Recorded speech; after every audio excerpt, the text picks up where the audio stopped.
This channel does not promote any violent, harmful, or illegal activities. All content provided by this channel is meant for an educational purpose only. Parvez আনসারির বাড়ি থেকে ৬টা mobile phone উদ্ধার হয়েছে একাধিক বিদেশি সিম কার্ডও।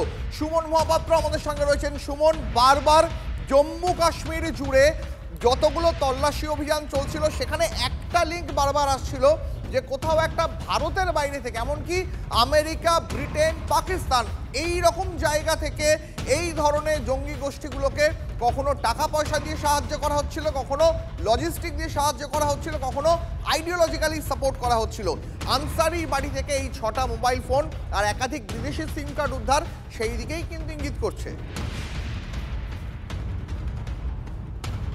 এই যে ডাক্তার মডিউলটা জয়সের যেটা অপারেট করছিল ফরিদাবাদ থেকে এবং যার সাথে বারবার জম্মু কাশ্মীরের লিঙ্ক পাওয়া গেছে, যে ডাক্তারকে প্রথম অ্যারেস্ট করে এই পুরো তদন্ত শুরু করা হয়েছিল, যেখান থেকে এত বড় সিজ হয়েছে, এত কিছু বিস্ফোরক, সেটা কিন্তু কাশ্মীরি একজন ডাক্তার ছিলেন।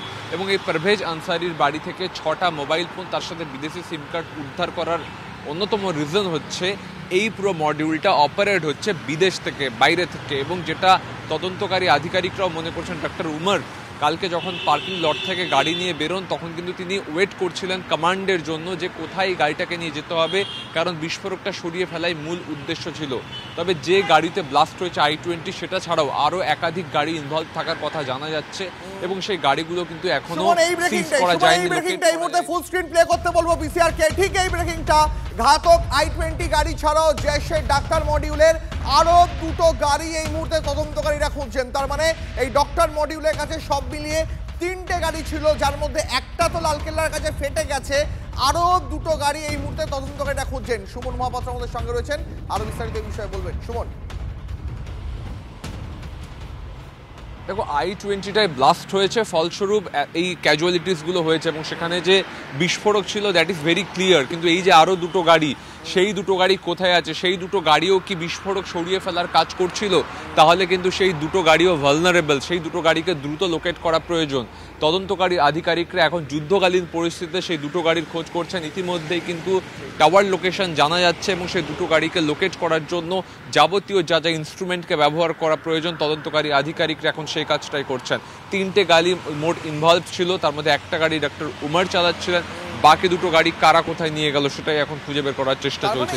ডক্টর যে বড় যে মডিউলটা রয়েছে, জৈশের যে ডক্টর মডিউলটা রয়েছে, সেই মডিউলের আরো কোনো সঙ্গী সাথী রয়েছে, আরো কোনো শাখা প্রশাখা রয়েছে কিনা সেটাও কিন্তু এই একই সঙ্গে এই মুহূর্তে তদন্তকারীদের নজরে রয়েছে। সুমন, অনেক ধন্যবাদ তোমাকে।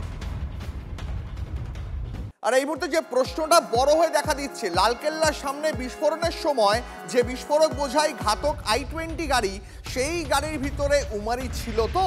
এটা নিশ্চিত হতে, এই বিষয়ে নিশ্চিত হতে তদন্তকারীদের এই মুহূর্তে ভরসা DNA ম্যাচিং।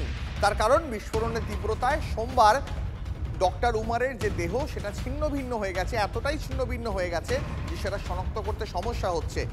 যার দেহ ভিতরে রয়েছে সেটা ডাক্তার উমারেরই কি না সেটা জানতে উমারের পরিবারের বেশ কয়েকজনকে ইতিমধ্যে জিজ্ঞাসাবাদ করা হচ্ছে। উমারের মা বাবার DNA স্যাম্পেল নেওয়া হয়েছে, সেই স্যাম্পেলের সঙ্গে গাড়ি থেকে পাওয়া যায় দেহাংশ, তার DNA ম্যাচ করা হচ্ছে। তখনই নিশ্চিত হওয়া যাবে যে গাড়ির ভিতরে যে ছিল, যাকে আপাতভাবে মনে করা হচ্ছে সেই এই বিস্ফোরণটা ঘটিয়েছে, সে ডাক্তার উমারই কিনা।